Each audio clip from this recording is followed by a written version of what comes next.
बांग्लादेश में हिंदुओं पर अत्याचार जारी है। सुनामगंज में हिंदुओं के घरों में तोड़फोड़, कट्टरपंथियों ने कई हिंदुओं के घर जला दिए हैं।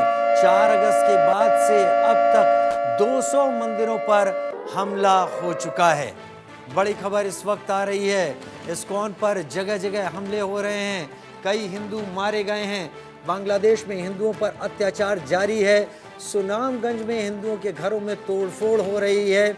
ऐसा लग रहा है कि पूरी तरीके से कट्टरपंथियों के हाथ में बांग्लादेश आ चुका है, जहां पर हिंदुओं के लिए या माइनॉरिटी के लिए कोई जगह नहीं है। या तो वो कन्वर्ट हो जाए या वो मारे जाएं।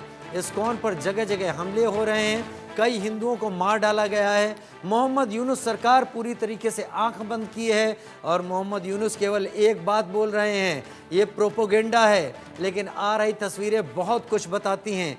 हमारे देश के राजनीतिक या बॉलीवुड से जुड़े हुए लोग इस सब घटनाओं पर क्या प्रतिक्रिया दे रहे हैं, हेमा मालिनी जी को सुन लेते हैं। I am a Krishna Bhakt myself and a devotee of ISKCON.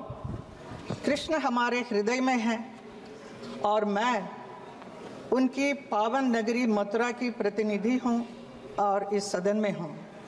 हमारे पड़ोसी बांग्लादेश में जो हिंदुओं के साथ अत्याचार और मंदिरों पर हमले किए जा रहे हैं और कृष्ण भगवान की पूजा को रोका जा रहा है, आपने कह दिया वो बात उसे मैं पीड़ित हूँ और मेरे साथ देश के करोड़ों कृष्ण भक्त पीड़ित है। आई एम ए कृष्ण भक्त माइसेल्फ। तो बांग्लादेश में हिंदू कब सेफ, बड़ी बात, और हम आपको जानकारी देंगे विस्तार के साथ। ठीक इसी ग्राफिक्स स्क्रीन पर बांग्लादेश में हिंदुओं का क्रोध, कई चीजें, हिंदू कब सेफ। 1971 में 30 लाख से ज्यादा हिंदुओं का कत्ल किया गया पाकिस्तानी सेना द्वारा। 1 करोड़ से ज़्यादा हिंदू विस्थापित हुए इस दौरान, जो कि भारत की तरफ आए, जिसके चलते भारत पर भी बोझ पड़ा। नुआखाली दंगों में हज़ारों हिंदुओं की हत्या कर दी गई और ये बांग्लादेश में लगातार कट्टरपंथियों का काम रहा है। 1971 में 30 लाख से ज़्यादा हिंदुओं का कत्ल पाकिस्तानी आर्मी ने किया था। 1 करोड़ से ज़्यादा हिंदुओं को विस्थापित किया गया था और ये बांग्लादेश का इतिहास रहा है। कुछ दिनों तक शेख हसीना ने सारी चीज़ों को बड़ा संभाल के चलाया, देश को व्यवस्थित तरीके से आगे बढ़ाया। लेकिन एक बार फाइनल अल्टीमेटम की भी बात कर लेते हैं। बांग्लादेश में हिंदुओं पर अत्याचार बंद हो, हिंदू मंदिरों में तोड़फोड़ पर रोक लगा दी जाए, जैसा कि ये फाइनल अल्टीमेटम के शब्द हैं।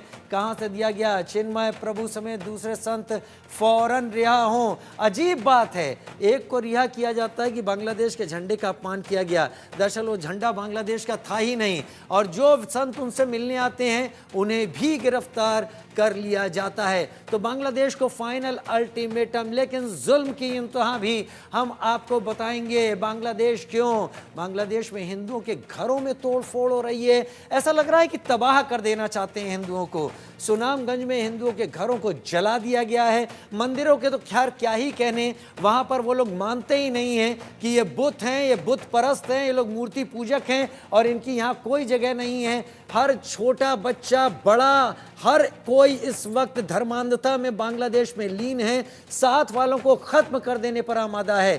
3 और 4 दिसंबर की रात दंगाइयों ने जमकर उत्पात मचाया है।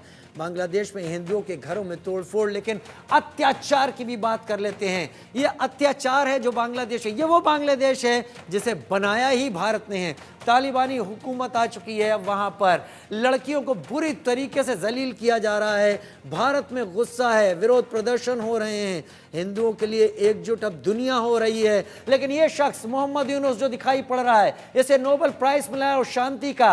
अजीब स्थिति है, अजीब हाल है। इससे ज्यादा कट्टरपंथी और कोई चेहरा अभी उभर कर सामने नहीं आ रहा।